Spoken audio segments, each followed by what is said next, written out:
This is Providence Television International, the game changer.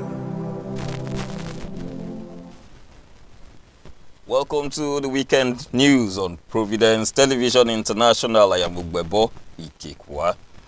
The Independent National Electoral Commission has postponed the planned nationwide voter revalidation exercise until after the 2027 general election.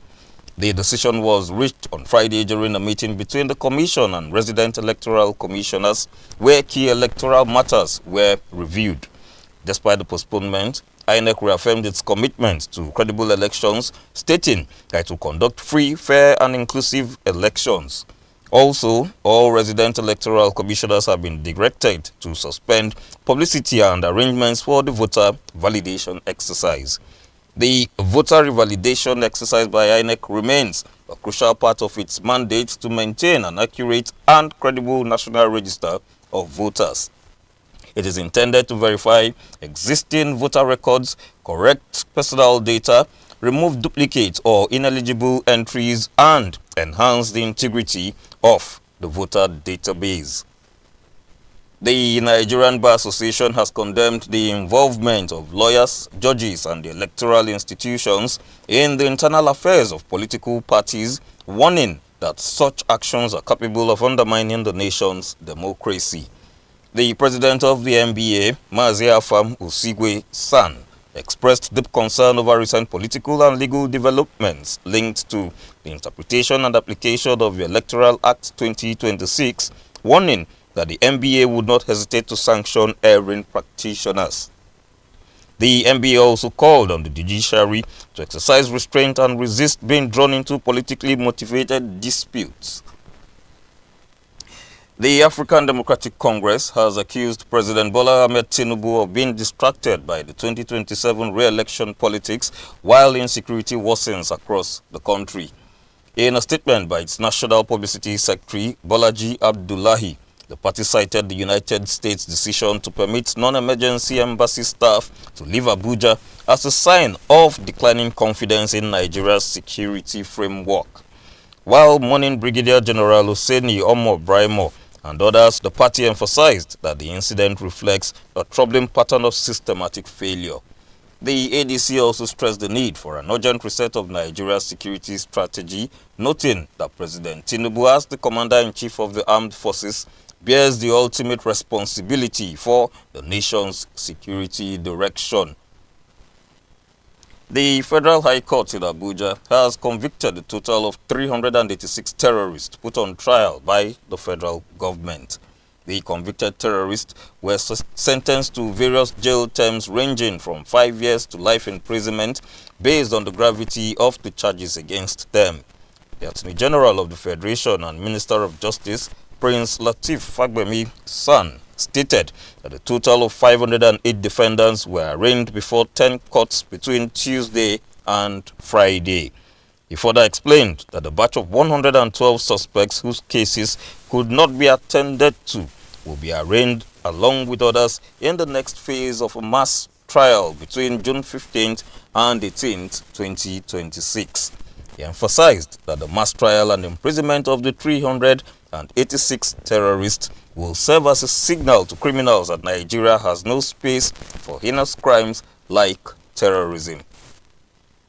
A former senatorial candidate in Borno State, Babagana Habib, was sentenced on Friday to 10 years in prison for selling petrol to Boko Haram terrorists. Habib, who contested the 2015 election, was convicted by the Federal High Court in Abuja on a one-count charge of aiding and abetting terrorism. The Prosecution Counsel, David Kasui, from the Federal Ministry of Justice, opposed the convict's plea for leniency, insisting that the logistical support Habib rendered to terrorists led to the deaths of several people and the destruction of homes and property. The Nigerian Navy has confirmed the arrest of personnel involved in a public altercation with fellow military officers in Bayelsa State during the visit of President Bola Tinubu. The incident, which has gone viral, was captured in a 53-second video showing a heated confrontation between uniformed personnel.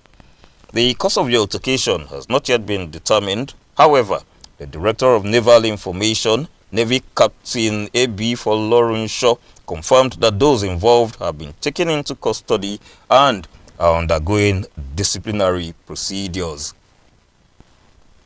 Nigeria Football Federation has announced a 36-player squad for the Flamingos ahead of their second-round qualifying fixture for the FIFA Under-17 Women's World Cup in Morocco.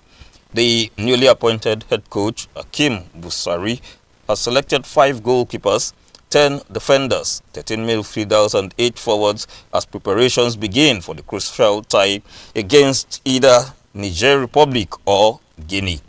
The two nations will meet in the first round, with the winner advancing to face Nigeria. The NFF also confirmed former Nigeria international Joy Jegede Idaku as first assistant coach, while Ayewi Omodiahi takes up the role of second assistant coach. Also, former international Kola Ige has been named goalkeepers trainer. They are to support Busari as the team aims to secure qualification for the tournament after finishing third in the 2022 edition of the FIFA Under-17 Women's World Cup. And UEFA has removed Romanian referee Itzvan Kovac from officiating any further matches in the 2025-2026 Champions League season, following controversial decisions during Atletico Madrid's 2-0 victory over Barcelona. The heated quarter-final first leg at the Camp Nou was marred by disputes over a red card and a shout for a handball penalty, which left Barcelona coach Hansi Flick furious. UEFA's decision was primarily due to Kovac's initial failure to send off Barcelona defender Paul Kubasi for a foul on Guillermo Simeone. The referee first issued a yellow card before the VAR intervened to upgrade it to a straight red. Despite being sidelined for the remainder of the Champions League campaign, Kovac is not facing a long-term ban as he remains on the preliminary list of referees for the 2026 FIFA World Cup in USA, Canada, and Mexico. And now to the financial report. And on the exchange rates, one United States dollar is equivalent in naira is 1,376, 1 euro 1,613, 1 British pound 1,852, and the Canadian dollar presently stands at 994 naira, the Australian dollar 971 naira. And that's the weekend news on Providence Television International. Thanks for watching. Please stay tuned.